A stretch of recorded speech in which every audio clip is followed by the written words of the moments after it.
இது வரைக்கும் தபோவனம் சேனலை யாராவது சப்ஸ்கிரைப் பண்ணலையோ அங்கே இருக்க சப்ஸ்கிரைப் பட்டனை கிளிக் பண்ணிவிட்டு பக்கத்தில் இருக்க பெல் பட்டனையும் கிளிக் பண்ணிவிடுங்க. ஹரவோம் சிவாய நம. தபோவனம் அன்பர்களுக்கு வணக்கங்கள், வாழ்த்துக்கள். அடியேன் உங்கள் சிஷிகா. தபோவனம் யூடியூப் சேனலுக்கு உங்களை அன்புடன் வரவேற்கிறேன். நாம் இந்த பதிவில் பார்க்க இருப்பது, இது தெரியாமல் ராகு காலம் யமகண்டம் பார்க்காதீர்கள். அது என்ன இது தெரியாமல் ராகு காலம் யமகண்டம் பார்க்காதீங்கன்றீங்க?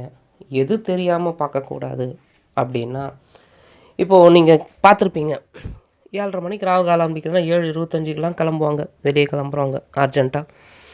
அதே மாதிரி 7:30 9:10 நல்ல நேரம் அப்படின்னா 9 மணிக்கெலாம் இது ஒரு பூஜை பண்ணுறதோ, ஏதோ ஒரு வேலை, நல்ல வேலை ஸ்டார்ட் பண்ணுறதோ, ஏதோ ஒரு விஷயம் பண்ணுறத பார்த்துருப்பாங்க.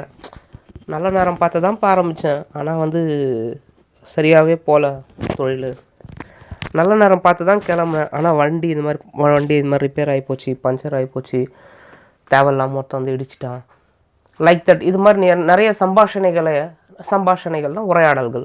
இது மாதிரி நம்ம டெய்லி நம்ம வாழ்க்கையில் கேள்விப்பட்டிருப்போம். ராகுகால யமகண்டம்லாம் கரெக்டாக பார்த்து எல்லாம் செஞ்சாலும் சில சமயத்தில் ஏன் இதை மாதிரி நமக்கு தோல்விகள் ஏற்படுது, எதனால் ஏற்படுது அப்படின்னா, நிறைய பேருக்கு தெரியாத விஷயம், சூரிய உதயத்துலேருந்து தான் கணக்கு பண்ணணும் ராகு காலத்தை.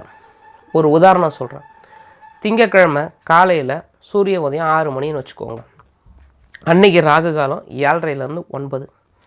இதே இப்போ வெய்ய காலம் சீக்கிரமாக ஆரம்பிச்சிடும், பங்குனி மாதம் வெய்ய காலம் ஒரு 5:55க்கு உதயமாகுது அப்படின்னா ராகு காலம் 7:25லேருந்து 8:55 வரைக்கும். நல்லா புரிஞ்சுக்கோங்க. சூரிய உதயத்திலிருந்து வர்ற டைமிங் தான் ராகு காலம் யமகண்டம் பார்க்கணும்.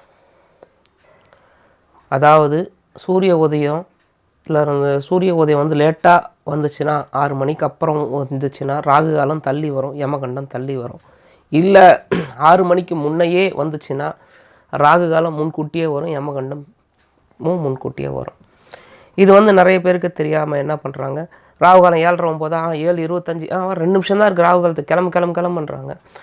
அதே மாதிரி முடிஞ்சிருச்சு, ராகு காலம் முடிஞ்சிருச்சு, வேலை கிளம்பலாம், டைம் ஆச்சு, கிளம்பலாம், 9 ஆச்சு, ராகு காலம் முடிஞ்சிருச்சு அப்படின்றாங்க.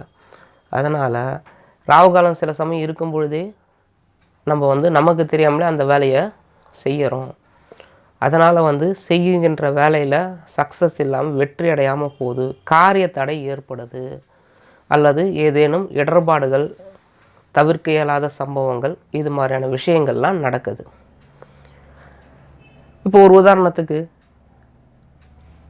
10:12 திங்கக்கிழமை யமகண்டம், 12 மணிக்கு மேலே நல்ல நேரம்னு சொல்கிறாங்க. அன்றைக்கி சூரிய உதயம் பார்த்திங்கன்னா மழை காலம்னு வச்சுக்கோங்க, அரை மணி நேரம் 6:30 மணிக்கு தான் சூரிய உதயம்னு வச்சுக்கோங்க. அப்போது அன்றைக்கி அது 10:12 கிடையாது, 11 மணிலேருந்து 12:30 மணி வரைக்கும் ராகு யமகண்டம். 11 மணிலேருந்து 12:30 வரைக்கும் யமகண்டம். ஆனால் என்ன பண்ணுவாங்க, 12 மணி ஆயிடுச்சு, நல்ல நேரம் வந்துருச்சு அப்படின்னு சொல்லிட்டு அவங்க வேலையை செய்கிறாங்க. அதனால் இனிமேல்ட்டு ராகு காலம் யமகண்டம் பார்ப்பதாக இருந்தால் சூரிய உதயத்தையும் கருத்தில் கொண்டு பாருங்கள். இந்த விஷயத்தை யாருமே உங்களுக்கு சொல்லியிருக்க மாட்டாங்க, கேள்விப்பட்டிருக்க மாட்டீங்க.